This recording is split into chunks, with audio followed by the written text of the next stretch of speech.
ಇಲ್ಲಿಂದ ರಾಲಿ ಪ್ರಾರಂಭ ಆಕತಿ. ಸೈಕಲ್ ಮುಖಾಂತರ ಎಲ್ಲಾ ರೈತರು ಸಮಾನವಾಗಿ ಇಲ್ಲಿಂದ ವಿಭಜನೆ ಕಟ್ಟಡವರ ಸಂಕಲ್ಪ ಹೋಗ್ಬೇಕು. ಅಲ್ಲೊಂದು ಹೂವಿನ ಮಲೆ ಸಂಖ್ಯೆ, ಎರಡನೇದು ಸಂಗೊಳ್ಳಿ ಸರ್ಕಲ್ ಹೂವಿನ ಮಲೆ ಹಾಕ್ತೀವಿ.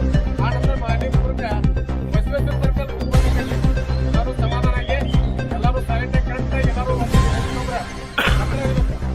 ರಾತ್ರಿ ಊರು ಹಿಂಗ ಎಕ್ಕೊಂಡು ಮಾಡೋದು ಸೈಡ್ ಮಾಡೋದು ಆಗ್ಬಾರ್ದು. ಇಷ್ಟಾಗಿ ಎಲ್ಲರೂ ಸೈಕಲ್ ಮಟ್ಟಗಳ ತಮ್ಮ ತಮ್ಮ ಗಾಡಿಗಳು ತಗೊಂಡ ರೆಡಿ ಆಗ್ಬೇಕೀಗ. ಇವತ್ತಿನ ದಿನ ರೈತ ಹುತಾತ್ಮ ದಿನಾಚರಣೆ ನಿಮಿತ್ತ ಶಿರೋಳ್ ಗ್ರಾಮದಲ್ಲಿ ನಮ್ಮ ರೈತ ಸಂಘಟನೆಯ ಅಧ್ಯಕ್ಷರಾದ ಬಸವಂತಪ್ಪ ಕಾಂಬಳೆ ಅವರ ನೇತೃತ್ವದಲ್ಲಿ ಇವತ್ತು ಈ ಒಂದು ಕಾರ್ಯಕ್ರಮವನ್ನು ಹಮ್ಮಿಕೊಂಡಿದ್ದಾರೆ. ರೈತರ ಒಂದು ಹೋರಾಟಗಳು, ಅವರ ಒಂದು ಬದುಕು ಹಸನಾಗ್ಲಿ, ಅನಂತರ ಅವರ ಹೋರಾಟಕ್ಕೆ ಯಶಸ್ಸು ಸಿಗಲಿ ಅಂತ ಹೇಳ್ಬಿಟ್ಟು ಹಾರೈಸ್ತೇನೆ.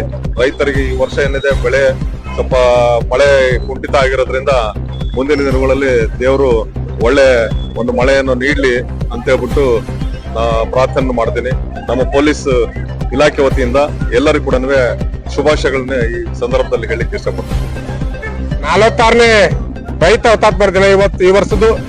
ಇದು ಮಾಲಿಂಗಪುರದಲ್ಲಿ ನಡೀತಕ್ಕಂತ ಒಂದು ಕಿತ್ತೂರಲ್ಲಿ ಚೆನ್ನಮ್ಮ ಸರ್ಕಲ್ ನಡೀತಕ್ಕಂತ ಒಂದು ಸಮಾವೇಶ ನಡೀತೈತಿ.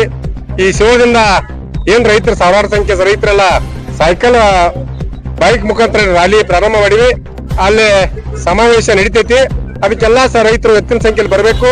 ಆ ಕಾರಣಕ್ಕೆ ರೈತರ ಸಮಸ್ಯೆಗಳು, ಸರ್ಕಾರ ಮಾಡತಕ್ಕಂತ ಕೆಟ್ಟ ನೀತಿಗಳನ್ನ ವಿರೋಧಿಸಿ ಅಲ್ಲಿ ಒಂದು ಕಾರ್ಯಕ್ರಮ ನಡೀತೈತಿ. ಅದರಲ್ಲಿ ಹೆಚ್ಚು ರೈತರು ಪಾಲ್ಗೊಳ್ಬೇಕಂತಲೇ ತಮ್ಮಲ್ಲಿ ರೈತರಲ್ಲಿ ವಿನಂತಿ.